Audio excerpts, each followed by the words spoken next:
Hello students, today I am going to start chapter number 11 The Horse। आज आपका chapter number 11 start होगा The Horse। This story has been written by the famous poet and writer novelist Rabindranath Tagore. ये आपका जो chapter है उसे किसने लिखा है? रविंद्रनाथ टैगोर ने, जो कि एक राइटर हैं, नोवेलिस्ट हैं और फेमस पर्सन भी हैं। In this chapter, he describes how a horse was created and took steps on the earth। कि एक हॉर्स कैसे बनता है, यानी कैसे उसका क्रिएशन होता है और वो धरती पर कैसे आता है, हॉर्स के बारे में। ओके, तो come to the chapter.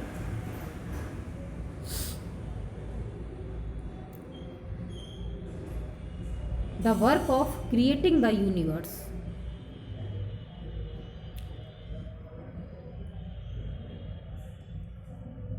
The work of creating the universe was nearly over when a new idea struck the creator's mind। लगभग जब दुनिया को बनाने का काम पूरा हो चुका था, यूनिवर्स को, तो एक क्रिएटर यानी God, creator means here God के माइंड में एक आइडिया आता है। क्या आता है? ही समन एन असिस्टेंट एंड सेड। वो अपने असिस्टेंट को बुलाते हैं और कहते हैं, ब्रिंग मी सम मोर मटेरियल। अब मेरे पास कुछ और मटेरियल लेके आओ। I shall make a new species of animal. मैं एक नया प्रजाति एनिमल्स की स्पेसीज बनाना चाहता हूँ। The assistant nail down replied, father. Assistant क्या कहता है?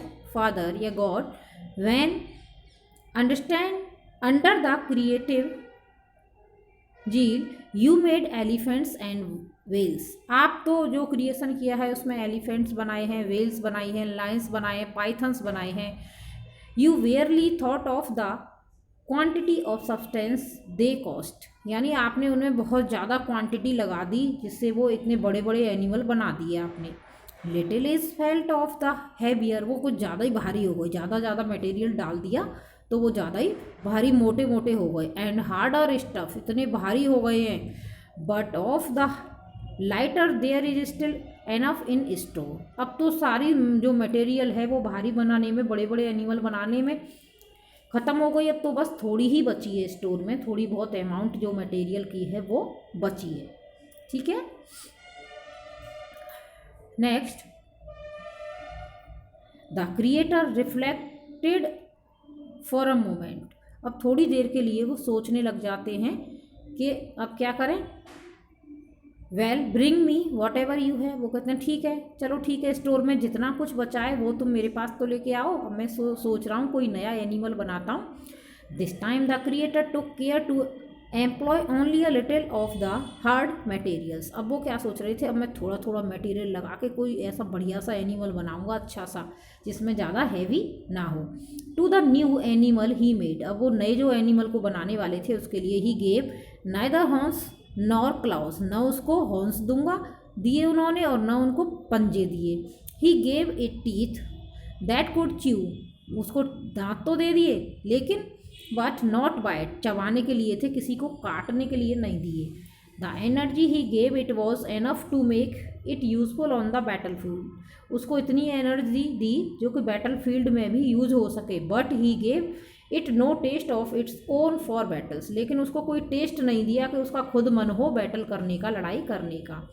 The animals came to be known as the horse. उस एनिमल को आगे चल के क्या बोला गया? हॉर्स नाम दिया गया। उस एनिमल को घोड़ा नाम दिया गया। ठीक है, next. The creator had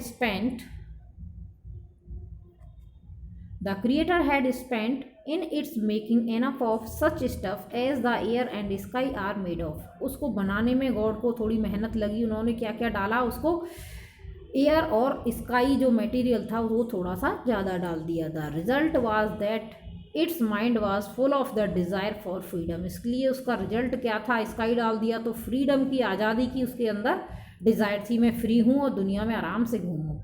it would run a race with the wind. और इतना उसमें हवा की वजह से, हवा का मटेरियल एयर का ज़्यादा था, इसलिए हवा की तरह तो तेज़ रेस करने का मटेरियल था। इस वजह से उसमें ये क्वालिटी थी, बहुत तेज़ भाग सकता है।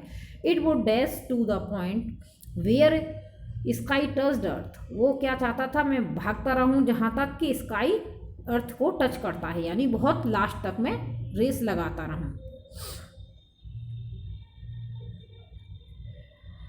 Other animal run with a purpose, दूसरे एनिमल्स किससे भागते थे, वो किसी न किसी पर्पस से दौड़ते हैं, पर्पस से। लेकिन but the horse raced about for no apparent reason, लेकिन हॉर्स की रेस का कोई रीज़न नहीं होता कि वो क्यों भागता है, किसी को नहीं पता, बस उसे तो भागने से मतलब होता है। कहाँ जहाँ घोड़ा खड़ा हुआ बस हॉर्स रेस जैसे वो दौड़ने लग जाता है, इतना कि अब तो लास्ट में अर्थ का जहाँ पर एंड हो वहीं जाके रुकेगा। ऐसी उसके अंदर क्वालिटी है रेस करने की, लेकिन उसको उसका दौड़ने का कोई रीज़न खुद भी नहीं पता होता। ओके, तो I will explain next page in next video.